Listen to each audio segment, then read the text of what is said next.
محمد المصطفى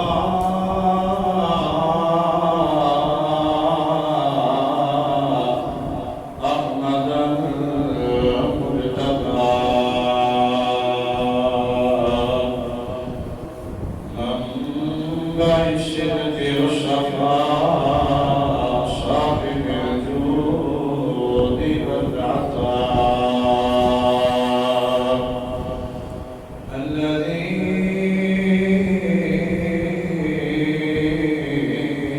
كان نبيا وآدم بين الدين والماء وعلى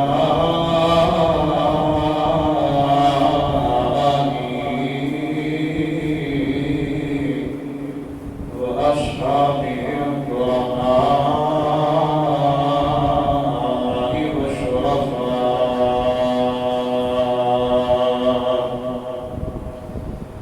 والتابعين لهم بالإحسان إلى يوم الجزاء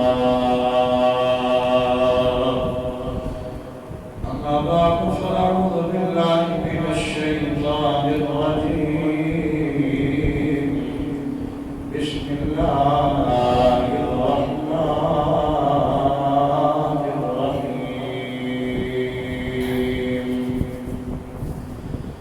إن الذين آمنوا وعملوا الصالحات أولئك هم خير البرية صدق الله مولانا العظيم وبلغنا رسوله النبي الكريم الأمين وهذا كلام من الشاهدين والشاكرين والحمد لله رب العالمين إن الله وملائكته يصلون على النبي يا أيها الذين آمنوا صلوا عليه وسلموا تسليما درود پاک کا آواز بلند محبت اخلاص کے ساتھ اللهم صل على سيدنا ومولانا محمد وعلى آله وأصحابه وعترته بعدد كل معلوم لك الصلاة والسلام عليك يا سيدي يا رسول الله وعلى آلك وأصحابك يا سيدي يا حبيب الله کوئی مل دے اتے کوئی مل دے نہیں کوئی مل دے اتے کوئی مل دے نہیں تے کوئی بلا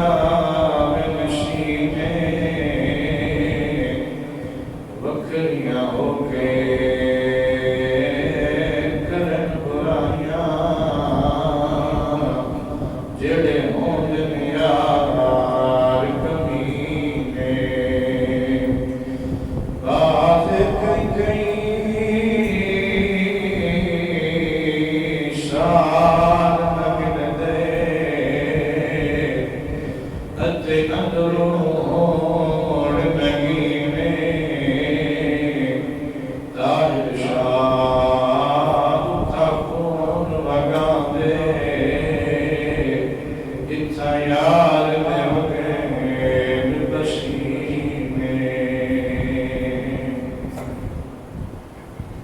اللہ جل جلالہ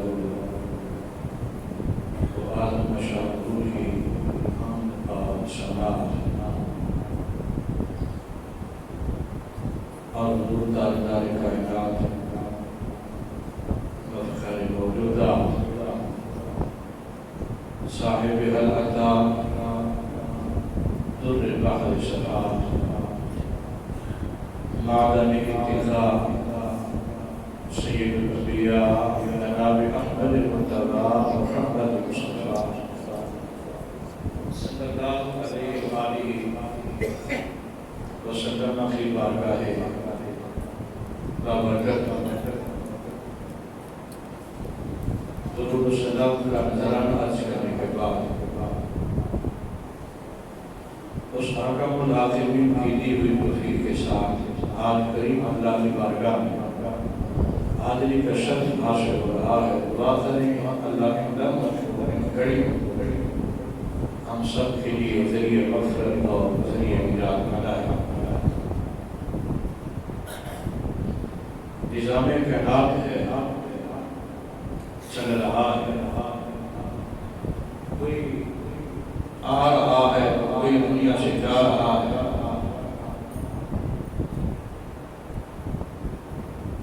اللہ نے انسان کو اپنی قدرت کا عظیم شاہکار ٹھہرایا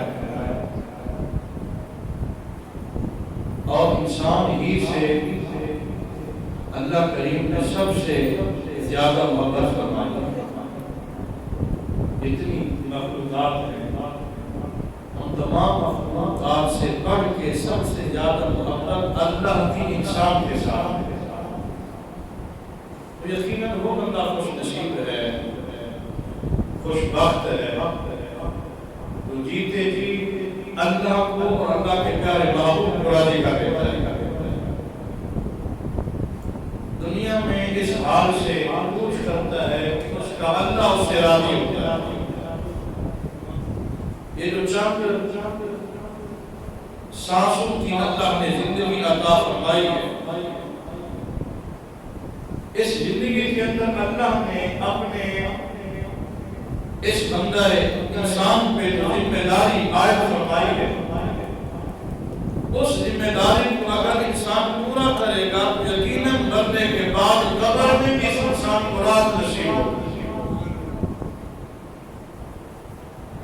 مرنا ہے، سب نے مرنا ہے، امیر ہے، غریب ہے، چھوٹا ہے، بڑا ہے،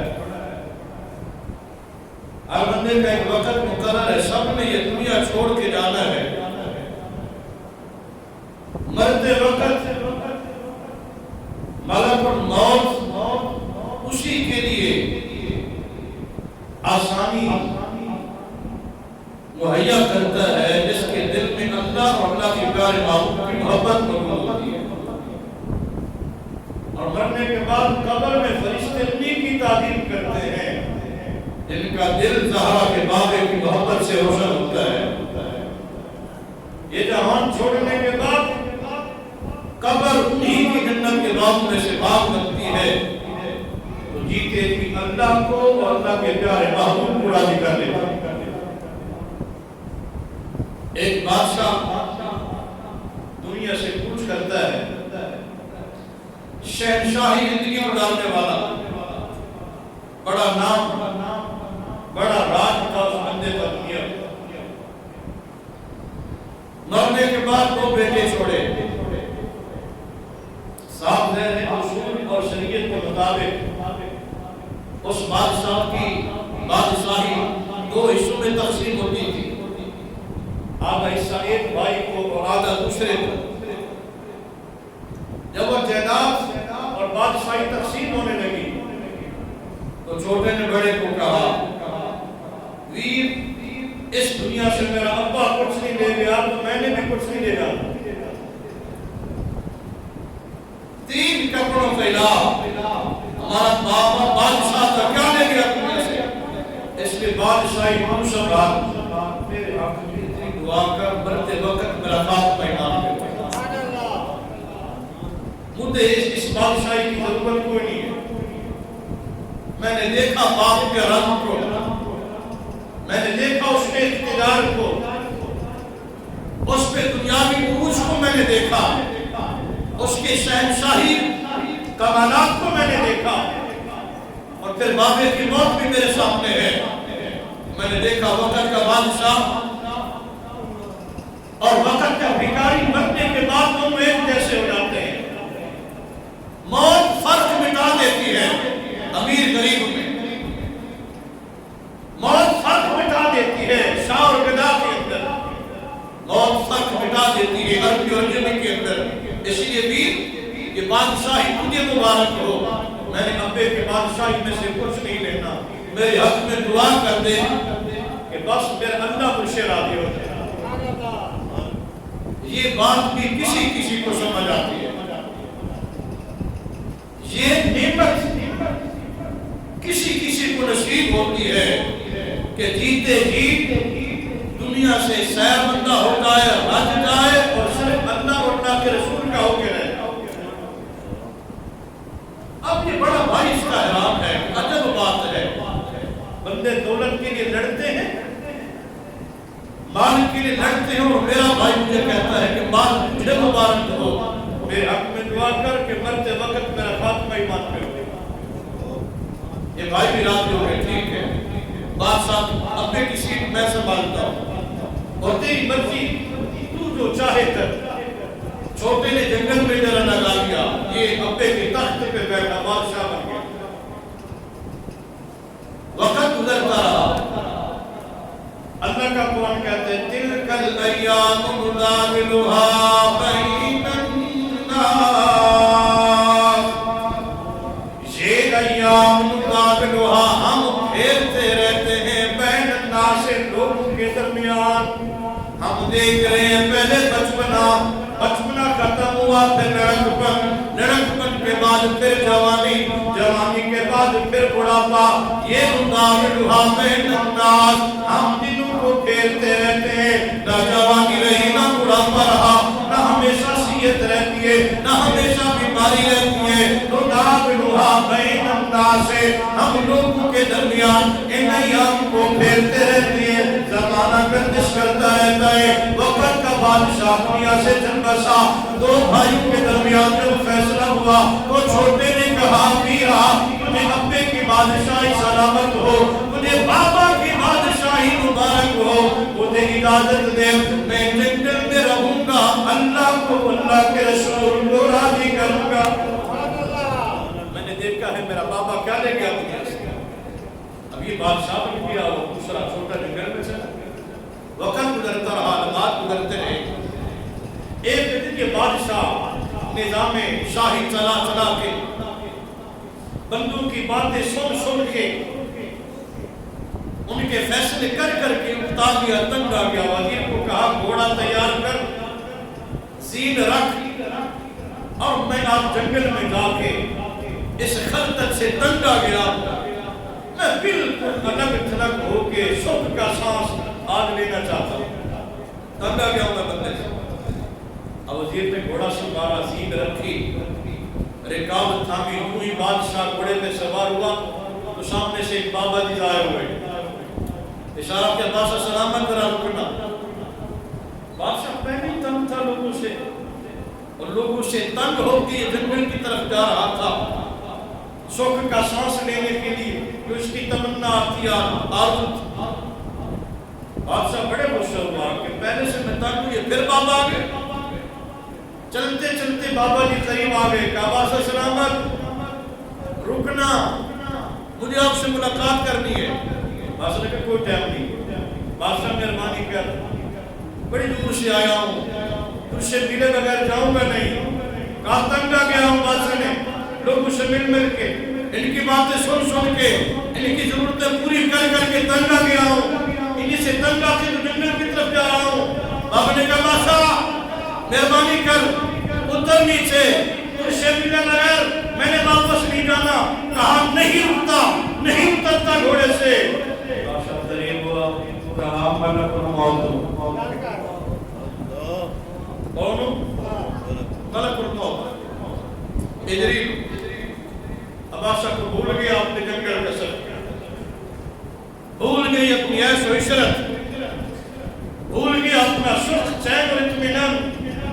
دڑم زمین پہ آیا, پاؤں میں گر گیا. غلطی ہو گئی, معافی چاہتا ہوں. کیسے آنا ہوا؟ کہا پتہ ہے کہ میں کیوں آتا ہوں.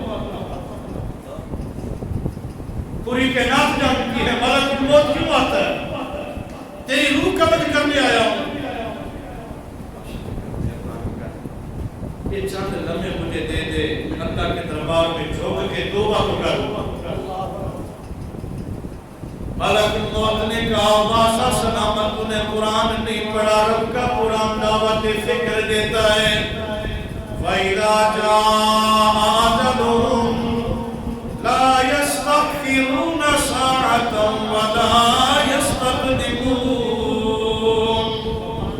جب موت کا ٹائم آ جاتا ہے، لا يَسْتَأْخِرُونَ سَاعَةً وَلَا يَسْتَقْدِمُونَ، ایک لمحے کے لیے پھر مہلت نہیں ملتی۔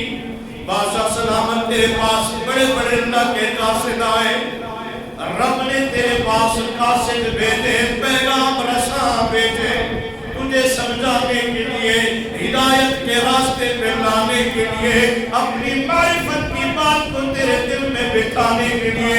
بادشاہ تمہیں غور نہیں کیا، بادشاہ کی آنکھوں میں آنسو آ گئے، کہا ملک الموت میرے پاس تو کوئی کبھی ایک قاصد کی رب کا نہیں آیا، مجھے کوئی سمجھانے والا نہیں آیا۔ ملک الموت نے کہا او وقت کے بادشاہ، اپنی شاہی پہ راج کرنے والے بتا تو صحیح، کل تیرے بال کالے تھے اب سفید ہو رہے ہیں، یہ رب کا پیغام نہیں ہے تو اور کیا ہے؟ یہ رب کا قاصد ہے، یہ کالے تھے بال اب یہ جو سفید آ گئے، یہ ایک پھر دوسرا پھر تیسرا، یہ رب کی طرف سے قاصد ہے۔ انسان سمجھ جا کہ بس تو اب سفر تیرا ختم ہونے والا ہے اور تو دنیا کو چھوڑ کے میرے دربار میں پیش ہونے والا ہے، تیری پیشی کا وقت قریب ہے۔ یہ قاصد ہے رب کے، ایک نہیں کئی قاصد پہنچے، ایک بال نہیں کئی بال تیرے سفید ہوئے، تجھے پھر بھی سمجھنا۔ کہا کہ بھی تو بیمار ہوا تھا؟ بادشاہ نے کہا ہاں، میں وہ بھی اللہ کا قاصد ہے، تجھے پھر بھی سمجھنا۔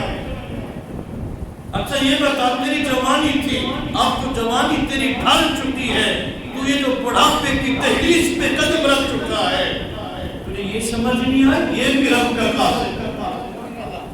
تو رب تو تجھے سمجھانے کے لیے بھیجتا رہا، اشارتاً تجھے رب سمجھاتا رہا، لیکن تیری سمجھ میں نہیں آئی۔ تو سوچتا رہا یہ جہان مٹھا اگلا کس لکھا، تو نے یہی سوچا کہ تو نے تو مرنا ہی نہیں۔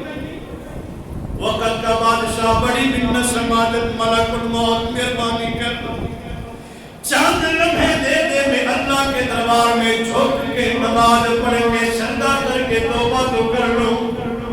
لیکن ملک الموت نے کہا نا، بڑے بڑے قاصد بڑے رب نے تجھے مہلت و وقت دی، لیکن تو ایک لمحے کے لیے بھی اللہ کو منانے کے لیے تیار نہ ہوا۔ اسی گفتگو کے دوران ملک الموت نے وقت کے بادشاہ کی روح کو قبض کیا، واپس چلا گیا، بادشاہی ادھر رہ گئی، حسرتیں ادھر رہ گئی، اور بادشاہ ہمیشہ ہمیشہ کے لیے آخرت کا راہی ہو گیا۔ اب جب دوسرے کا ٹائم جس نے دولت کو ٹھوکر مار کے اللہ سے یاری لگائی، جس نے دولت کو خیر آباد کہہ کے اپنے دل کو اللہ کی محبت سے آباد کیا تھا، ادری اس کے پاس گیا نا تو جاتے ہوئے کہا السلام علیکم، سلام کہا، کیا کہا؟ سلام کہا۔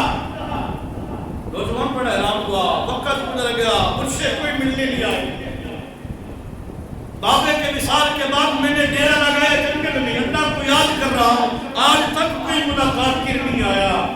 تیری شکل تیری صورت تیرا انداز بتاتا ہے لگتا تو میرا خیر خواہی، جس نے آتے ہی سلام کہا، چہرے پہ تبسم ہے، کون ہو کیسے آئے ہو؟ کہا ملک الموت ہے۔ کون ہو؟ وہی کہا ملک الموت ہے۔ نوجوان نے کہا ملک الموت نے تو کبھی کسی کو سلام نہیں کہا، یہ تو آتا ہے بس اپنی ڈیوٹی کی روح قبض کی اور چلا جاتا ہے۔ ملک الموت نے تو کسی کو سلام نہیں کہا، ہاں میں نہیں کرتا کسی اللہ کے نبی کو راضی کر لے، میں اس کی روح قبض بعد میں کرتا ہوں، پہلے اس کو سلام کہتا ہوں۔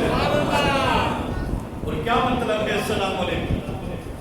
تم پہ سلام، ایسے نا السلام علیکم تم پہ، تو سوچ لیں جو اللہ کو اور اللہ کے پیارے محبوب کو جیتے جی راضی کر لیتا ہے، ملک الموت بھی اسے سلامتی کی دعا دیتا ہے۔ پھر سوچیں کہ ملک الموت اپنی طرف سے سلام دے رہا ہے، اس کی کیا مجال کسی کو اپنے اذن سے اپنی مرضی سے سلام کہے؟ نہیں، اس کو رب نے سکھا کے بھیجا تھا، وہ میرا پیارا ہے، وہ میرا محبوب ہے، وہ میرا یار ہے، اس کو ڈرانا نہیں، جانتے ہوئے پہلے سلامتی کی دعا دے دی۔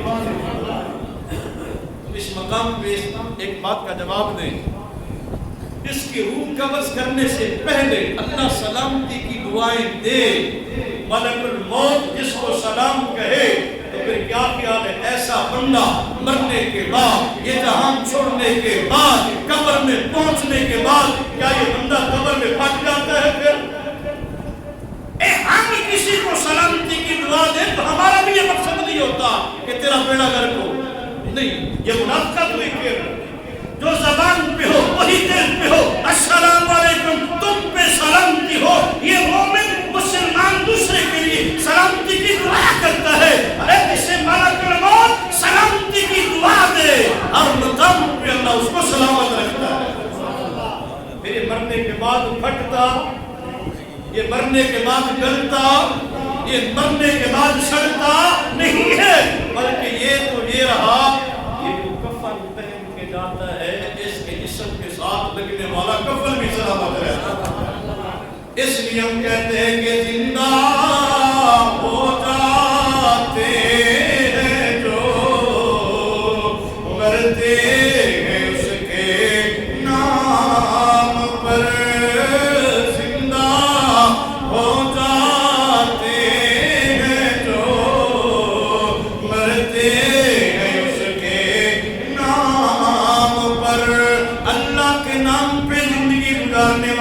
حکم خداوندی کے مطابق شب و روز کو بسر کرنے والا، اللہ کے دربار میں زمینی نیاز کو جھکانے والا، دل کی بندر زمین کو ذکر خدا سے آباد کرنے والا، اور تیرے نصیب اتنے عظیم ہے، تیرا مقام اتنا عظیم ہے کہ مرنے سے پہلے، روح نکلنے سے پہلے، یہ جہان چھوڑنے سے پہلے ملک الموت بھی تجھے سلام کہتا ہے۔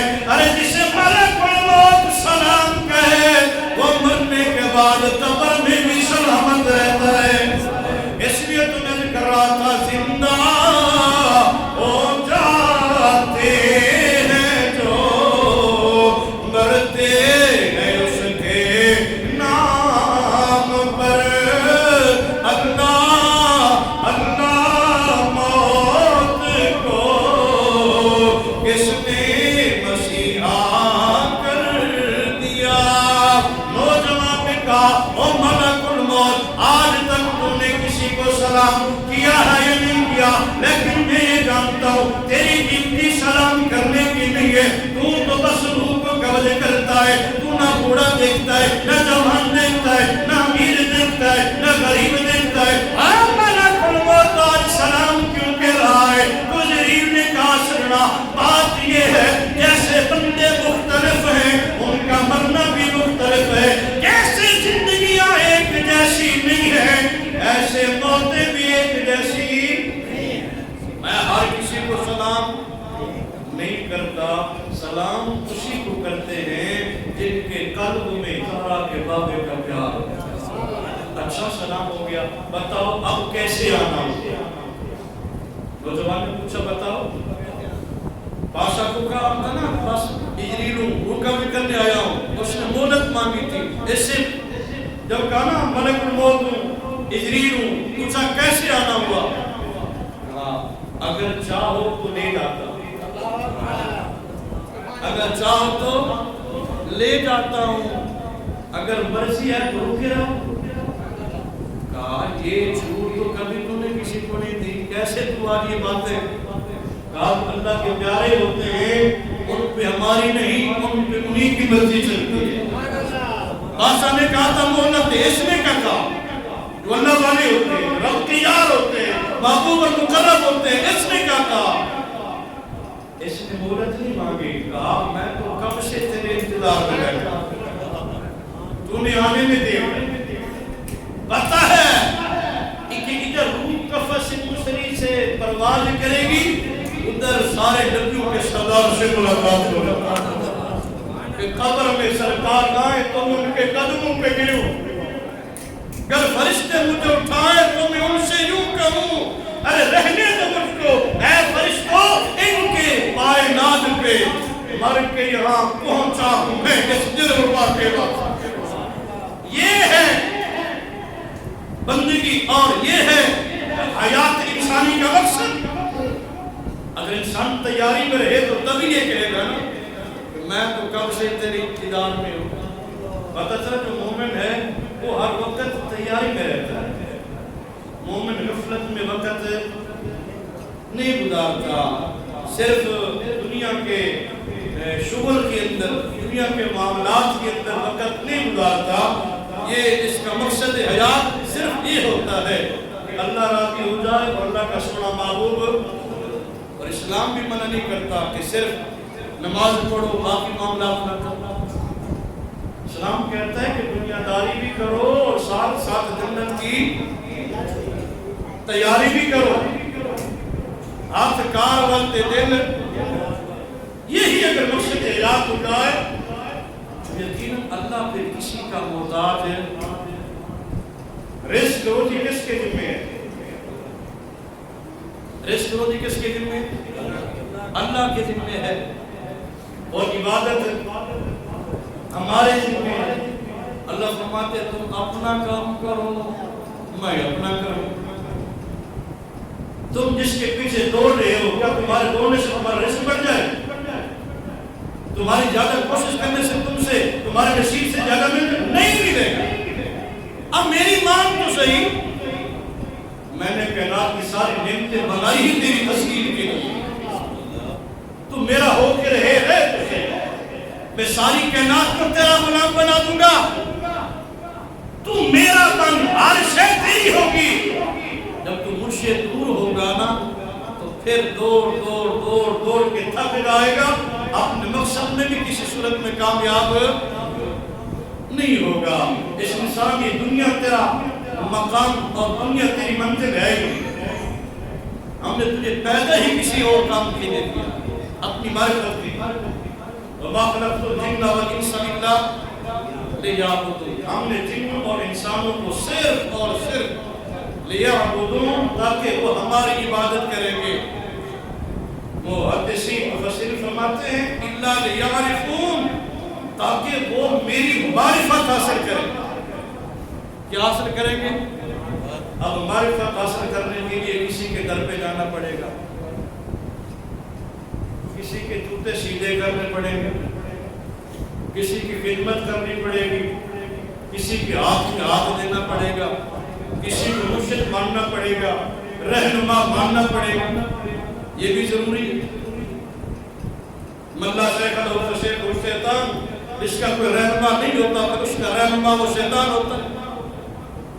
لیکن وہی بزرگ جہاں سے یہ معرفت ملتی ہے، خدا کی محبت نصیب ہوتی ہے، وہ فرماتے انسان تو کہیں نہ جا، تو کہیں روٹی کی ایک لقمے پہ اگر تو غور کر لے تو پھر بھی خدا کی معرفت نصیب ہوگا۔ روٹی کے صرف ایک لقمے پہ، ساری روٹی پہ نہیں، ایک لقمے پہ تیرا کام صرف کھانا نہیں ہے، غور کرنا بھی ہے۔ آفاق و انفس کے اندر اگر تو غور کرے، کہیں اور نہ جا، نہ دیکھ تو پہاڑوں کو، نہ دیکھ تو سمندروں کو، نہ کائنات کی کوئی اور چیز، یہ ایک روٹی کا ایک لقمہ اگر اس میں بھی غور کرے خدا کا قرب تجھے نصیب ہو سکتی ہے۔ جب سوچے کہ وہ کیسے، یہ کام تو روزانہ دن کو قیمت میں بتاتے ہیں، یہ کیسے نصیب ہوگا؟ بندے کھانا بڑا چنگا، پکانے والا بڑا چنگا، کمال کر دیا بھگوان نے آپ کو، ولیمہ بڑا چنگا بنا، حقیقہ بڑا کیوں کرتا لیکن کبھی نہیں کہتے جس خالق نے پیدا کیا وہ کتنا دے. تیری کھانے پہ نظر ہے, کھانے کے خالق پہ تو نظر نہیں پڑی نا. تیری روٹی پہ نظر ہے, روٹی کی ساخت پہ نظر ہے. کبھی تو اس ایک لقمے سے پوچھ تو صحیح یہ گندم کہاں اگائی گئی. اب میں آ رہا ہوں اس بات کی طرف کہ کیسے ایک لقمے سے ہمیں معرفت نصیب ہوگی. اللہ فرماتے ہیں انتم تزرعونہ ام نحن الزارعون. میرے بندوں بتاؤ یہ زراعت تم کرتے ہو ام نحن یا ہم کرتے ہیں. کہاں یہ گندم دانہ بکھیرا گیا زمین کے اندر؟ ذرا غور کرنا اس باتوں پہ. کہاں بکھیرا گیا, کس زمین میں بکھیرا گیا, کون تھا بکھیرنے والا, کس مقام پہ بکھیرا گیا, بکھیر کے آ گیا کسان. فرمایا اس دانے کی رکھوالی کس نے کی؟ کسان نے نہیں کی, وہ تیرے رب نے کی ہے. وہ گندم کس نے اگائی؟ تیرے رب نے. کھوسا کس نے لگایا؟ تیرے رب نے. گندم کس نے پیدا کی؟ تیرے رب نے. جب یہ پروان چڑھ گئی, کاٹی گئی, فرمایا تو بتا تو صحیح اس کو پکانے والا کون؟ اب کہاں کاشت ہوئی, کس نے کی؟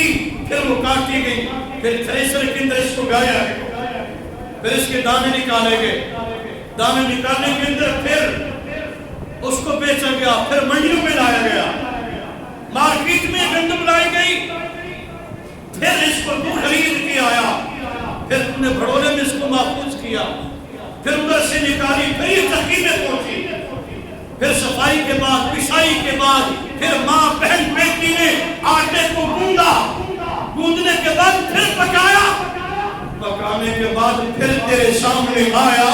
بتاؤ تو صحیح یہ سارے کام کرنے والا کون؟ یہ تجھ تک یہ رکمہ پہنچانے والا کون ہے؟ تو بڑا فن کان بنتا ہے, ایک دانہ بنا کے دکھا تو صحیح. بنا سکتا ہے تو بڑا سائز اور ٹیکنالوجی پہ بڑا فخر کرتا ہے, ایک دانہ بنا کے دکھا تو.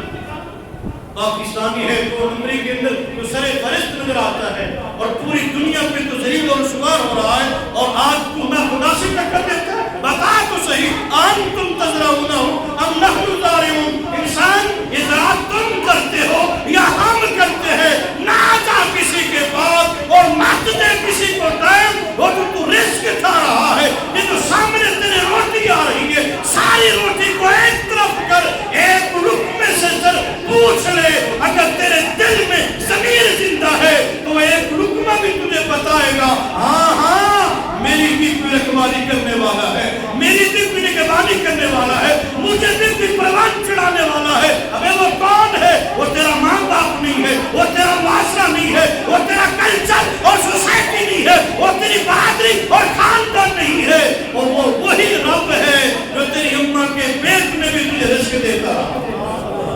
میں ایک رکمے پہ غور کر لے, پھر بھی میری معرفت تجھے نصیب. لیکن یہ غور کب ہوگا؟ جب ہم کوشش کریں. ہمارا کام صرف کھا کھا کے دانت گھس گئے, لیکن زبان پہ پھر بھی خدا کا شکر نہ, نظر ویک ہو گئی, نیمتے تک پہ, لیکن پھر بھی زبان پہ خدا کا شکر نہ. اس لیے اللہ فرماتے ہیں لا یفعل اللہ بعذابکم, اس کا انداز محبت پہ غور کریں. میرے بندو, میں اللہ نے تمہیں عذاب دے کے کرنا ہی کیا؟ کیوں میں نے تمہیں عذاب دے؟ میں نے تمہیں پیدا نہیں کیا, میں نے تمہیں نعمت نہیں دی, بے شمار نعمتوں کا میں نے تمہیں مالک بنایا, صرف اس وجہ سے کہ میرا بندہ مجھے یاد کرے, میرا بندہ مجھے منائے, میرا بندہ میرے حکم پہ پہرا دیتے ہوئے میں اللہ کے حکم کے مطابق اپنی زندگی بسر کرے گا. اور میں جب اس انداز میں زندگی گزارو گے تو تمہاری موت, روح قبض کرنے سے پہلے ملک الموت بھی تمہیں سلام کہے گا, اور قبر میں پہنچو گے تو قبر میں آنے والے فرشتے بھی تمہاری تعظیم کریں گے. لکیریں نکلتے ہیں تعظیم ان کی فدا ہو کہ ان پہ عزت ملی. تو اللہ رسول کے حکم پہ فدا ہو کے قربان ہو کے دیکھ تو صحیح, پھر جیتے جی بھی عزت ہے, مرنے کے بعد بھی نعمتیں راحت سے مارا مار کر کے دار میں. بارگاہ غریب ناز میں دعا ہے اللہ ان بابرکت لمحات کا صدقہ ہم سب کو اپنی معرفت اور محبت سے مارا مار. آمین.